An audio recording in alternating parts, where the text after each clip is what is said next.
Në mungesë totale dialogu me ish të përndjekurit në ditën e 29 të grevës së tyre, Partia Demokratike replikon me akuzat e bëra nga socialistët lidhur me dëmshpërblimin e kësaj shtrese.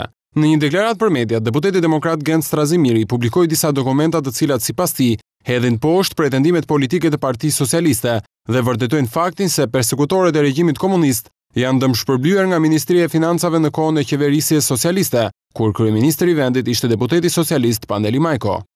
Pandivata i PS-s dje thoshte që është e pamundur të gjesh qoftë dhe një akt qeveritar që ka dëmshpërblyer. Në fakt është e vërtet, edhe Ministri i Financave është pothuajse e pamundur të gjesh faturat e pagesave. Por janë këto vendime gjykatash që ata nuk i kanë zhdukur dot.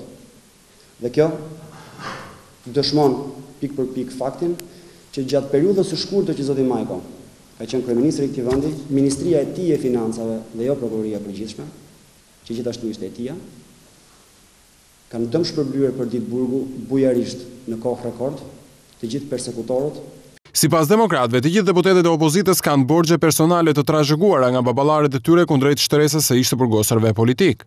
Duke nisur nga i biri Krista Ramës, i ati Edi Ramës, firmosi i aktit të ekzekutimit të Alzinelës, dhe duke vazhduar me birin e Xhelil Gjonit, Sul Bushatit, e të sa tjerë oficerë sigurimit që nuk kanë pas figurë publike. Në atë kohë nuk kanë qenë antar byroja as antar të Komitetit Qendror, por që kanë bërë gjëmën nëpër Shqipëri nga Tropoja deri në Delvin. Ndonse ish të përndjekurit politik prej 29 ditësh janë në grevorie dhe kërkojnë dialog me qeverinë për të marrë dëmshpërblimin e merituar nga ligji, kjo e fundit ka zgjedhur të hesh ndaj kësaj kërkese, duke u mjaftuar me deklaratat se greva e tyre është politike.